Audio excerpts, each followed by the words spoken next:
Assalamu alaikum everyone. মই কেনেকৈ ভিডিঅ'টো আৰম্ভ কৰোঁ একো ভাবিয়ে পোৱা নাইকিয়া মানে মই কেতিয়াও লাইফত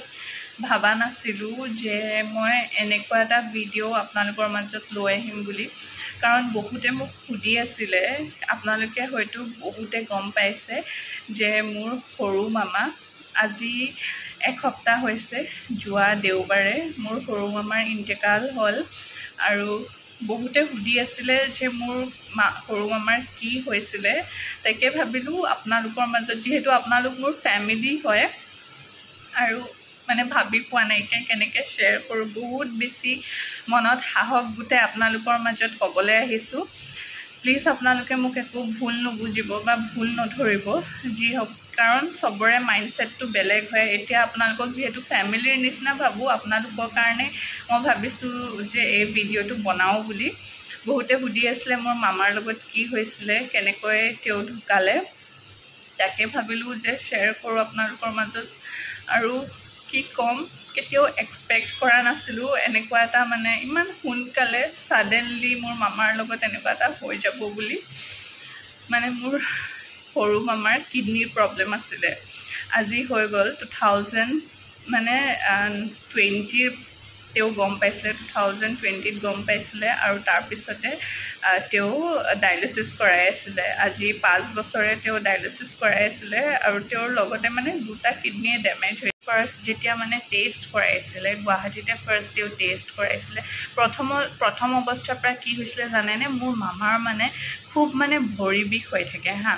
তেও প্ৰতিদিন টাইমত কৰ্মৰত আছিল তেও বহি কাম কৰিব লাগে সেইকাৰণে বেক পেইনো আছিলে আৰু খুব মানে ভৰি বিষ আছিলে মাজে মাজে তেও মানে পেইন কিলাৰো খাই দিছিলে বিষটো সহ্য কৰিব নোৱাৰে কিন্তু মানে ডক্টৰক তেনেকৈ দেখুৱা নাছিলে তাৰ পিছত যেতিয়া মানে টেষ্ট কৰালে বিষটো যেতিয়া বাঢ়ি গৈছিলে বেছি আৰু মামা তেতিয়া নতুনকৈ বিয়া পাতিছিলেহে বিয়া পাতাও বেছি দিন হোৱা নাছিলে ধৰি লওক 1 yearও কমপ্লিট হোৱা নাছিলে সেইটো টাইমৰ কথা কৈ আছো আপোনালোকক মানে কেনেকৈ আৰম্ভ হৈছিলে মানে বেমাৰটো সেইখিনিৰ পৰা কৈ আছো আপোনালোকক তাৰ পিছত মানে যেতিয়া ফাৰ্স্ট টেষ্ট কৰালে তেতিয়া মানে তেওঁৰ ক্ৰিয়েটিনিন লেভেলটো বহুত বেছি বাঢ়ি আছিল আমি মানে বিশ্বাসে কৰা নাছিলো যে কেনেকৈ মানে এটো পসিবল হয় তেও কোনো মানে বেয়া বস্তু নাখায় ধৰি লওক গুটকাও নাখায় মানে তেও তামুল পানো নাখায় এনেকুৱা আছিল মোৰ মামা কিন্তু মানে মোৰ মামায়ে ফাষ্ট ফুড খাইছিলে দে বহুত ফাষ্ট ফুড খাইছিলে কিন্তু বেয়া বস্তু তেনেকুৱা একো খোৱা নাছিলে ধৰি লওক গুটকা হোক বা সিগাৰেট হোক একো তেনেকুৱা বস্তু খোৱা নাছিলে তাৰ পিছত মামায়ে আকৌ টেষ্ট কৰালে 3-4 বাৰ মান টেষ্ট কৰালে ৰিপৰ্টত একে ওলাই তাৰ পিছত আকৌ কলকাতাত গৈও টেষ্ট কৰালে তেতিয়া গম পালে যে দুটা কিডনিয়ে ড্যামেজ হৈ আছে তেওঁৰ তাৰ পিছত ডক্টৰে ডায়ালিসিস কৰাব দিলে তেনেকৈ তেও ডায়ালিসিস কৰিবলৈ আৰম্ভ কৰিলে এতিয়া ডায়ালিসিস কৰাই তেও তেনেকৈ 5 বছৰ হৈ গৈছিলে ডায়ালিসিস কৰোৱা তাৰ পিছত মাজতে এই ঈদৰ টাইমত মানে আমাৰ বকৰীদৰ পিছতে তেও মানে গাটো বহুত বেছি বেয়া হ'ল মাজে মাজে এনেকৈ বেয়া হৈ থাকে কিন্তু আমি তথাপিও কেতিয়াও মানে আমি হোপ এৰি নিদিও আমি ভাবো যে আল্লাহ মামাক সদায় ভালে ৰাখক কিন্তু এই ঈদৰ পিছতে মানে মামাৰ গাটো বহুত বেছি বেয়া হৈ গ'ল তাৰ পিছত যেতিয়া আকৌ এডমিট কৰিলে মামাক হস্পিটেলত এডমিট কৰিলে আৰু মাজতে দেখিছিলে যে মোৰ কাজিন জনীৰো বিয়া আছিলে হেনেকুৱা টাইমতে হে বিয়াৰ মাজত মামা হস্পিটেলত এডমিটে হৈ আছিল আমি ভাবা নাছিলো যে মামাৰ ইমান বেছি এটা মানে মামা ইমান কষ্টত ভুগি আছে বুলি কাৰণ মামাই যিখিনি কষ্ট পাই আছিল আমি হেতু সাগে কেতিয়াও ফিলও কৰিব নোৱাৰো মই যি বহুত বেছি দুখতে ভিডিঅ'টো বনাইছো মই বহুত বেছি সাহস কৰি ভিডিঅ'টো বনাইছো কাৰণ বহুতে সুধি আছিল যে মামাৰ লগত কি হৈছিল তাকে তাৰ পিছত কি হল কৈছিলো ন বিয়াৰ টাইমতে মামাও এডমিট হৈ আছিল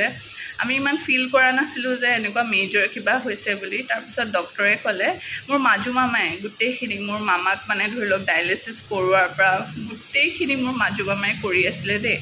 মাজু মামাকে আমি ফোন কৰি হুদু লগতে ভিডিঅ' কলতো মামাক চাও তাৰ পিছত সৰু মামাৰ মানে যেতিয়া এডমিট কৰালে যে এবাৰ তেতিয়া মানে টেষ্টত গম পালে যে তেওঁৰ মানে লাঞ্চটো পানী হৈ গৈছে আৰু লগতে লিভাৰটো ড্যামেজ হৈ গৈছে বুলি কৈছে ডক্টৰে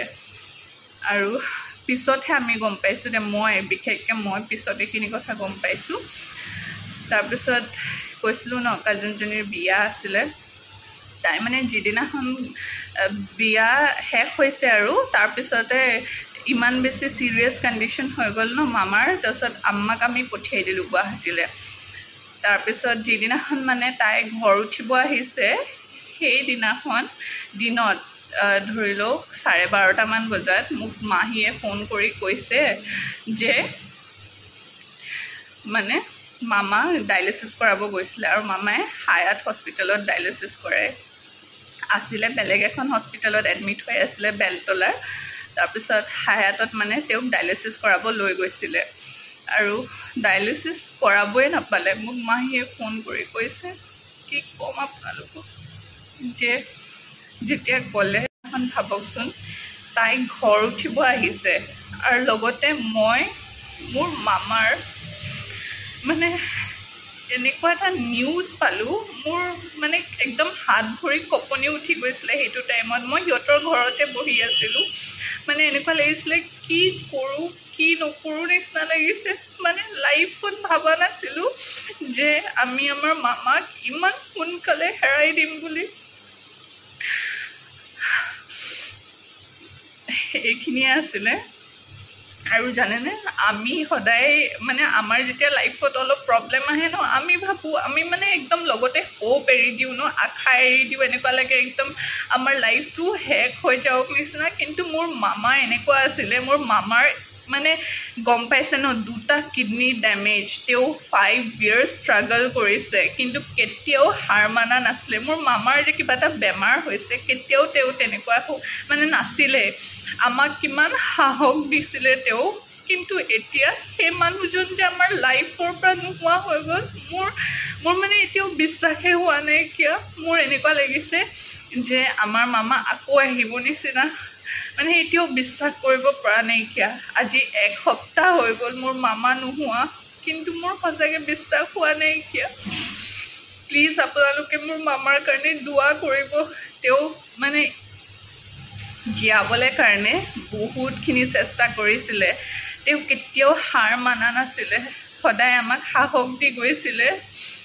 আৰু মোৰ মামাৰ এজনী সৰু ছোৱালী আছে, তাই